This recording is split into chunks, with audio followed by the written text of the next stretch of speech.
श्री कृष्ण के कलयुगी अवतार खाटू श्याम जी।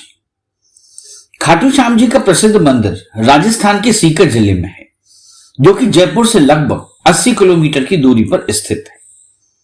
यहां भीम के पौत्र व घटोत्कच के पुत्र बर्बरीक की पूजा शाम के रूप में की जाती है। ऐसी मान्यता है कि महाभारत युद्ध के समय भगवान श्री कृष्ण ने बर्बरीक को वरदान दिया था कि कलयुग में तुम्हारी पूजा श्याम यानी कृष्ण स्वरूप के नाम से होगी।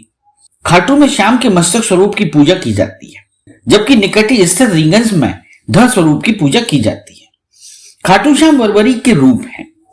श्री कृष्ण ने ही बर्बरीक को खाटू श्याम जी का नाम दिया था। वीर घटोत्कच और मौरवी को एक पुत्र रत्न की प्राप्ति हुई, जिसके बाल बब्बर शेर की तरह होने के कारण ही इसका नाम बर्बरीक रखा गया। बर्बरीक को आज हम खाटू के श्याम, कलयुग के अवतार, श्याम सरकार, 3 बाणधारी, शीश के दानी, खाटू नरेश व और भी कई अनगिनत नामों से जानते, मानते और पूछते हैं। यहां आपको महाभारत की एक रोचक कहानी बताना जरूरी है। वनवास के दौरान जब पांडव अपनी जान बचाते हुए इधर उधर घूम रहे थे, तभी भीम का सामना हिडंबा से हुआ। हिडंबा ने भीम को वर के रूप में स्वीकार कर लिया। बाद में इनसे एक पुत्र की उत्पत्ति हुई, जिसका नाम घटोत्कच था। घटोत्कच का पुत्र जब हुआ तो वह बर्बरीक कहलाया। जब कौरव और पांडवों के बीच युद्ध होना था, तब बर्बरीक ने महाभारत युद्ध देखने का निर्णय लिया। श्री कृष्ण ने जब उनसे पूछा कि वे युद्ध में किसकी तरफ से हैं, तब बर्बरीक ने कहा था कि जो हारेगा वह उसकी तरफ से लड़ेंगे। ऐसे में भगवान श्री कृष्ण युद्ध का परिणाम जानते थे और उन्हें डर था कि कहीं ये पांडवों के लिए उल्टा न पड़ जाए। ऐसे में श्री कृष्ण जी ने बर्बरीक को रोकने के लिए दान की मांग की और दान में उन्होंने उससे शीश मांग लिया।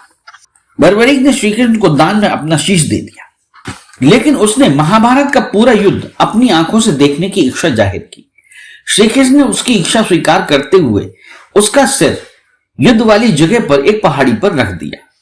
युद्ध के उपरांत जब पांडव लड़ने लगे कि जीत का श्रेय किसको जाता है, इस पर बर्बरीक ने कहा कि श्री कृष्ण की वजह से ही उन्हें जीत हासिल हुई है।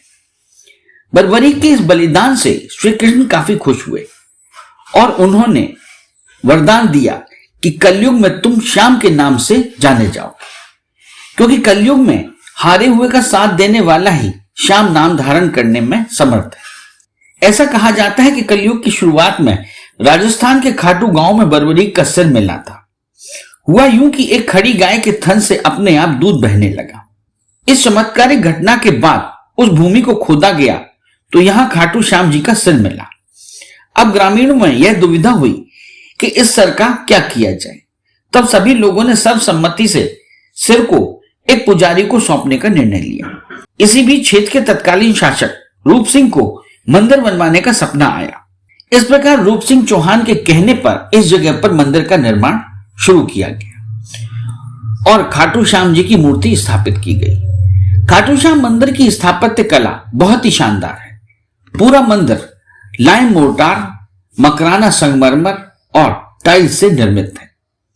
यहां एक प्रार्थना हॉल है जिसे जगमोहन के नाम से जाना जाता है।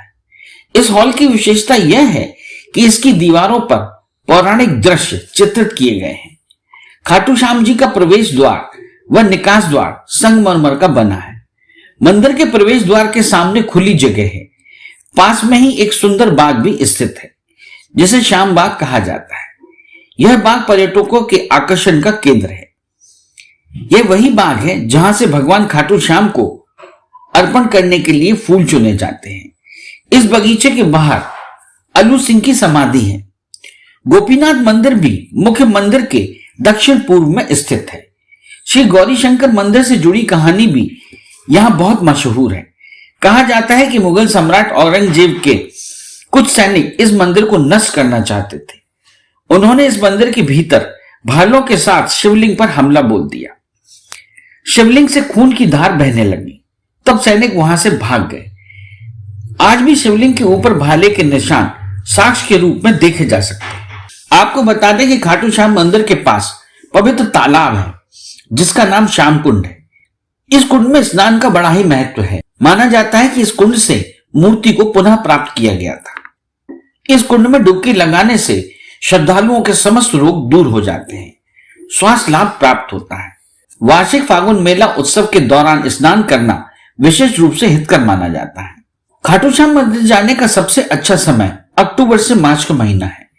राजस्थान के सीकर में गर्मी बहुत पड़ती है, इसलिए मंदिर जाने का प्रोग्राम यदि अक्टूबर से मार्च माह के बीच बनाया जाए तो अच्छा होगा। खाटू श्याम मंदिर में मनाए जाने वाला महत्वपूर्ण त्योहार श्री कृष्ण जन्माष्टमी है। इस त्योहार के दौरान मंदिर में भगवान खाटू श्याम जी की स्तुति में भजन गाए जाते हैं। दुनिया भर के हजारों भक्त मंदिर में दर्शन के लिए आते हैं और भगवान खाटू श्याम से प्रार्थना करते हैं कि उन पर अपने आशीर्वाद की कृपा दृष्टि बनाए रखें। श्री खाटू श्याम मंदिर को नवविवाहित जोड़े और नवजात शिशुओं के मुंडन के लिए भी शुभ माना जाता है। खाटू श्याम मंदिर में प्रतिदिन हजारों श्रद्धालु पद यात्रा करके पहुंचते हैं। वहीं कई लोग दंडवत करते हुए खाटू श्याम नरेश के दरबार में हाजिरी देते हैं। प्रत्येक एकादशी व रविवार को भी यहाँ भक्तों की लंबी कतारें लगी होती हैं। ऐसा कहा जाता है कि श्याम बाबा से भक्त जो भी मांगता है वह उन्हें लाखों करोड़ों बार देते हैं। यही वजह है कि खाटू श्याम जी को लखदातार के नाम से भी जाना जाता है। हिंदू धर्म के अनुसार खाटू श्याम को कलयुग का अवतार माना जाता है। खाटू श्याम मंदिर का निकटतम रेलवे स्टेशन रिंगंस में स्थित है। रिंगंस से मंदिर की दूरी लगभग 19 किलोमीटर है। यहां से श्रद्धालु बस, टैक्सी या जीप से जा सकते हैं। खाटू श्याम जी के मंदिर का निकटतम हवाई अड्डा जयपुर में है।